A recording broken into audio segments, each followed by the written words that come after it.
Jika bantuan PKH tahap 4 yang cair besok ini dicairkan melalui PT Pos, gimana menurut pendapat Sobat YouTube semua? Nah, jika nanti jadi dicairkan lewat PT Pos secara tunai, perlukah para KPM PKH bolak-balik mengecek saldo bantuan PKH di kartu KKS? Dan bagaimana cara untuk mengetahui bahwasanya bantuan PKH tahap 4 ini sudah cair atau belum? Nah, untuk menjawab tentang keresahan ini, simak video ini sampai akhir. Jangan kemana-mana, kita intro dulu.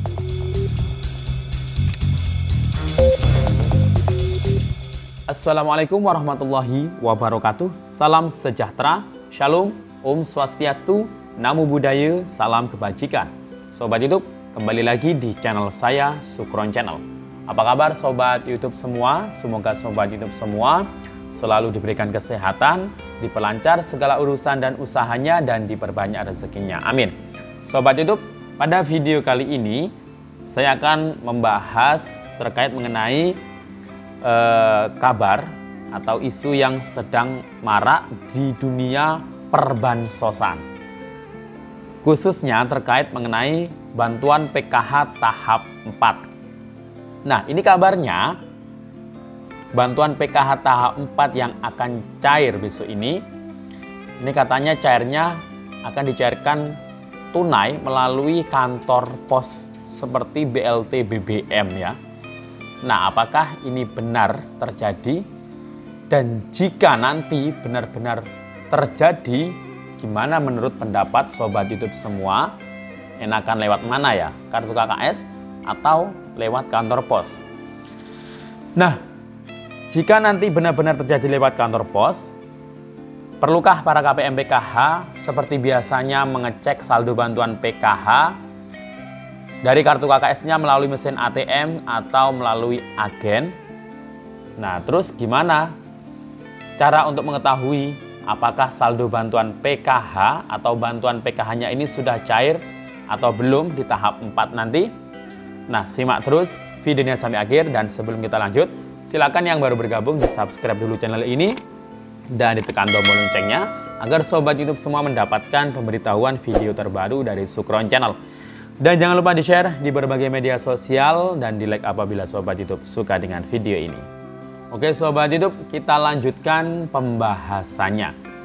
Nah Sobat YouTube, di bulan November ini memang sangat marak sekali kabar atau isu yang terkait mengenai bantuan sosial, khususnya yang sedang dinanti-nanti para KPM PKH. Ini ada bantuan PKH tahap 4 yang sebentar lagi, tidak lama lagi, ini akan disalurkan atau dicairkan ke para penerima manfaatnya.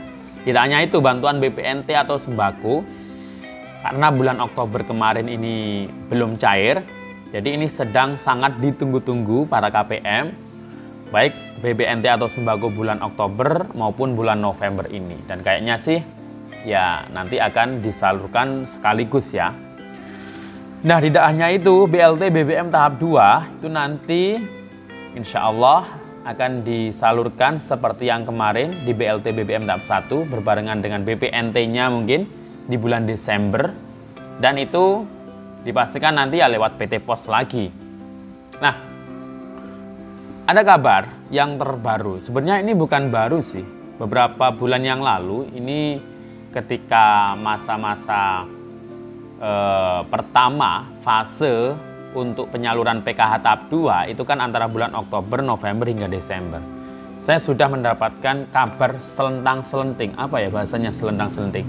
Ya ada kabar burung lah.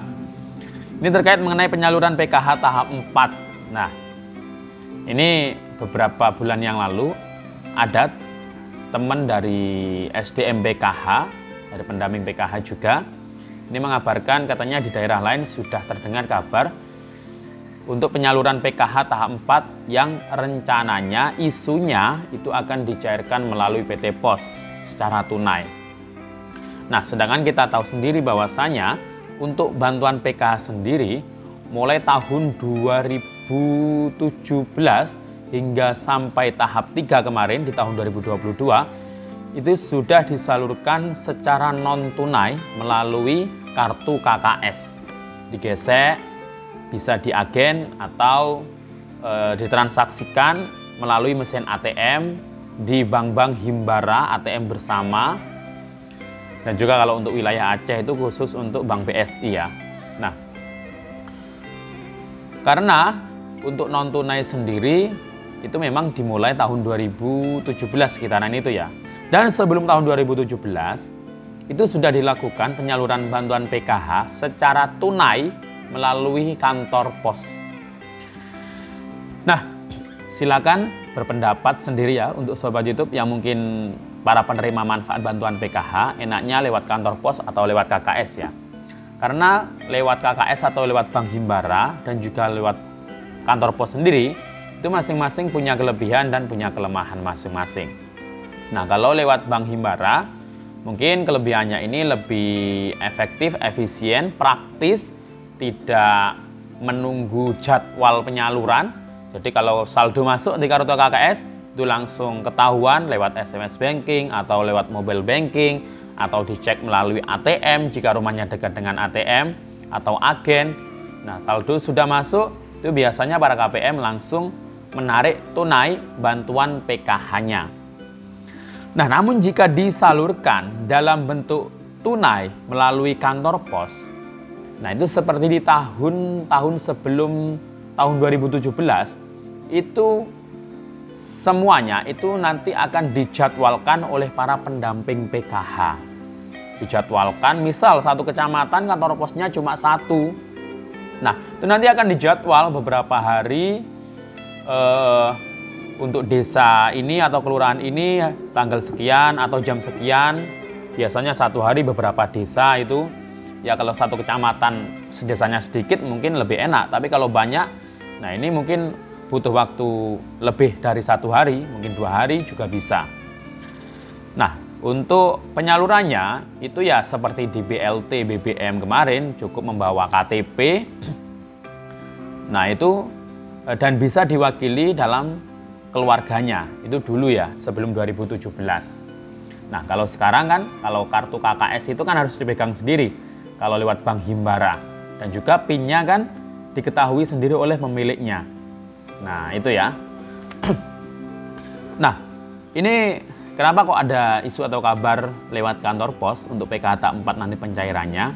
Karena memang dari Kementerian Sosial sendiri untuk penyaluran bansos PKH maupun BPNT itu melalui 2 metode atau 2 cara. Bisa lewat Bank Himbara, bisa lewat PT Pos. Nah, di beberapa daerah khusus itu penyaluran BPNT yang sebelumnya dilakukan dalam bentuk non-tunai digesek di agen atau e-warung karena kondisi atau hal tertentu, mungkin karena jauh dan tidak ada agen atau e-warung. Nah, itu disalurkan secara tunai lewat PT Pos. Jadi petugas pos itu datang ke kampung-kampung mereka, ke salah satu titik dan disalurkan bantuan tersebut. Namun di beberapa daerah yang lain sebagian besar itu disalurkan dalam bentuk non tunai, digesek lewat agen atau e-warung. Nah, itu ya. Dan tidak menutup kemungkinan juga bantuan PKH di tahap terakhir ini bisa saja dicairkan dalam bentuk tunai lagi lewat PT Pos. Nah, itu ya. Karena memang dalam rekonsiliasi setiap selesai jadwal penyaluran, misal PKH tahap 3 kemarin terakhir. Nah, itu kami melakukan rekonsiliasi dan ternyata masih banyak KPM yang PKH yang belum melakukan transaksi mulai tahap 1, tahap 2, tahap 3 karena beberapa faktor atau penyebab. Bisa karena KPM tersebut mungkin dulunya itu pernah bepergian sehingga tidak bisa diwakilkan untuk mengambil kartu KKS ATM melalui petugas banknya karena harus orangnya sendiri. Kemudian yang jelas banyak yang belum transaksi itu karena KKS hilang, permasalahan tentang KKS, belum terdistribusi KKS-nya. Nah, itu mungkin jauh dengan bank atau ATM karena mungkin meninggal, banyaklah permasalahannya. Nah, mungkin dari faktor tersebut isu atau kabar terkait mengenai rencana disalurkannya PKH tahap 4 melalui PT Pos. Nah, ini mungkin jadikan salah satu dasarnya di situ. Dan ini ya sah-sah saja karena itu memang wewenang dari Kementerian Sosial dengan mempertimbangkan beberapa penyebab atau alasan tersebut tadi. Karena ya mau tidak mau penyaluran bantuan ini ya harus 100% kalau bisa targetnya. Jadi nama-nama KPM PKH yang sudah ditetapkan dalam SK, yang sudah ada dalam SP2D, nah itu harus tersalur semua bantuannya, harus ditransaksikan semua bantuannya.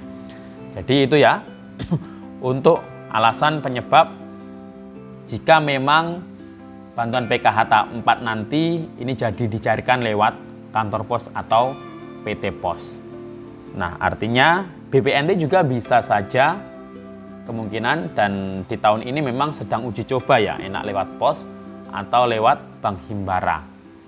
Nah, itu nanti akan dijadikan acuan untuk di tahun 2023 nanti. Nah, demikian info dari saya, semoga bermanfaat. Sampai jumpa di video saya selanjutnya. Wassalamualaikum warahmatullahi wabarakatuh.